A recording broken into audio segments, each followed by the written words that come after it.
Okay, so these are what? Who wants to tell me? Tefillin. Tefillin. They're leather, and they're in the boxes are the same prayers that you have in the mezuzah. It's called the Shema. Because in the Shema, it tells you what to wear. So yeah, let's get some people with it totally on. See, so this is what's inside here, are those scrolls that are wound up. That's what it looks like on the inside. And they're all referencing tzitzi, putting a sign of God above your forehead and on your heart, around your arm. And so let's see people who actually have it. There you go. Is that Bob Dylan? I think it might be. That'd be cool. He became Orthodox for a while. So there you go. It's right there. He actually has it on wrong. He should actually have it under his hair, not on his hair. But it should be right at the line where your hair comes to your head. So there you go. You see it. Now the arm piece. Do they have the arm piece?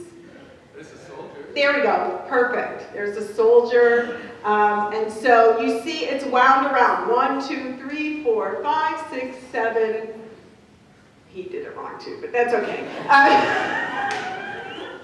This is the internet. You get it. So you do full time 7 times around, and then you create. That is so funny. That's 8. What in goodness? There's God, or that's Adam. He's doing better. Yeah, he's doing better. Well, because it is hard to keep this up. What? 7. Yeah, it's because it's trying to get to the.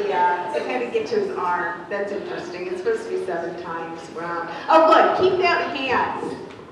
Keep it. Yeah, there you go. So, if you look at where the blue lines are, does it look like a Hebrew letter to anyone who knows Hebrew? What does it look like? Shin. How about the red? It's a little harder. No, it's dalet. It's supposed to look like a dalet. And then the yellow, a yud. It's supposed to say should die, which means God. Okay? So that is, the shin's the best, but it is how you're supposed to do that. So that's what happens. And then you see at the, you just put the head one on, but you have to wrap it. And it means that we are being bound to God. That there's a binding to God. And people do this every morning. You're supposed to just do it in the morning of the weekday. So Sunday to Friday morning, you put these on, but you don't on Saturday. How long do you leave them on? You leave them on just for the service itself, the morning service. And if you're not going to a service, you don't put them on. You just do it for a service, okay? And I think that is, so it's the idea of, these are the things we could bring with us, right? We could bring a pair of tefillin, and we could bring a talit, and we could bring a prayer book with us, and this is the idea of sacred time, but we would always need a gathering space. So a synagogue, a sanctuary, is called Beit HaKnesset, which means a gathering space. It's not, we can actually, not in this sanctuary, but in other sanctuaries, we have a room that we study in, we eat in, we gather in, and we pray in. It doesn't necessarily have to be a separate, set-apart place that we pray in. That isn't necessarily within the Jewish context since the destruction of the temple. Okay? Since the destruction of the temple by the Roman Empire in 70 CE. So it all kind of goes back to that. All right. Is there anything else? Any other questions? Yes? Yes, very good question. So rabbis actually, if the rabbi isn't married, there's a problem, according to the community. We are supposed to be married, we're supposed to have children, and that is the concept of Judaism, because Judaism is perpetuated more by family structure and a new generation giving birth by parents than through conversion. Where Christianity began, thousands of years after Judaism, the idea of building a community, you had to go through conversion or to build a large community, because having it just be through procreation would take too long. So Judaism has always been centered on procreation much more than conversion, and it's the idea of you are Jewish through your mother, you're Jewish by being born of a Jewish mother traditionally, or you can convert, but those are the only two ways to be Jewish. So that is absolutely encouraged. Yes? Good. So a synagogue and temple are basically the same thing, but in the Reform movement, you're going to find more places that are considered to be synagogues called temples, because of that whole theological conversation about the third temple. Conservative and Orthodox would be more referred to as synagogues. However, in St. Paul, we have a conservative synagogue that's called Temple of Aaron. So it's kind of interesting. It kind of gets a little more fluid. It's not, but that's the difference. It's really movement related. So most of the time, if it says temple, it's a Reformed congregation, and if it doesn't, it's conservative or Orthodox. It's pretty much what it is. Yes? What do you think is the biggest difference between Reformed and Orthodox? Good. So Reform and Orthodox Judaism. So this is my take on all the movements. I'll give you my next 50-year perspective. The difference between Reform and Orthodox are the mitzvot, the 613 commandments. The difference is, in Orthodox Judaism, those 613 commandments have a veto. So they live their lives, even if they don't understand it, they live their lives according to the mitzvot without any question. No question at all. Okay? For Reform Jews, the 613 commandments have a vote, but not a veto. That is the starkest difference.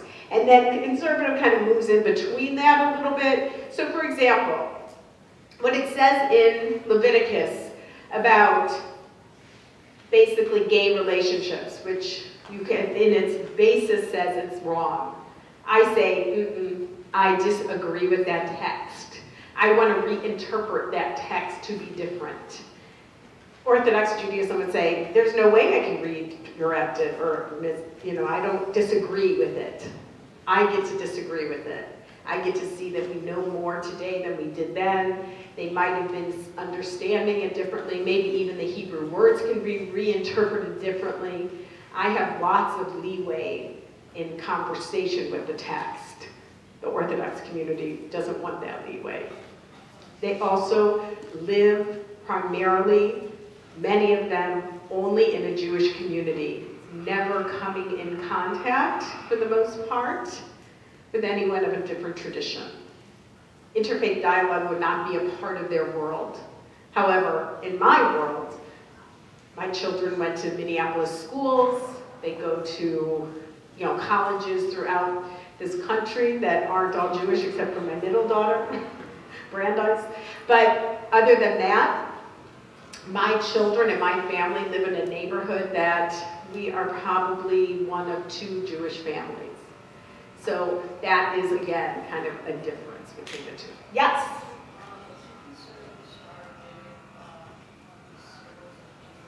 Today, yes. What's the question? Would you consider the 6-pointed star a symbol of Judaism? Absolutely. Today it is, but the history is really interesting because people assume it's a very ancient. David is old, but he's not the most ancient. He's pretty late in Jewish history.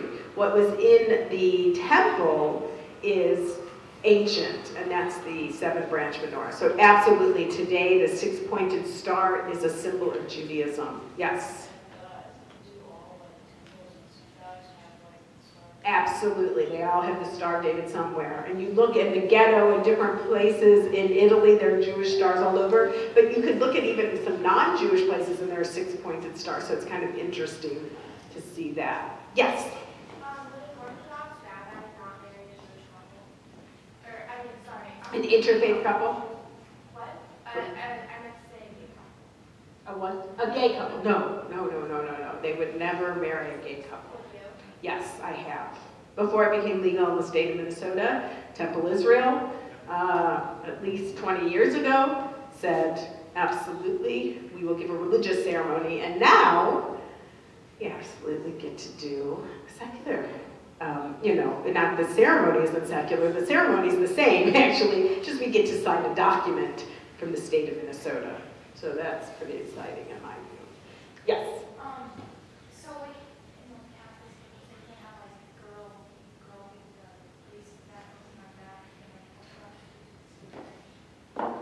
that. So, sorry. Say it again. Like, Can you help?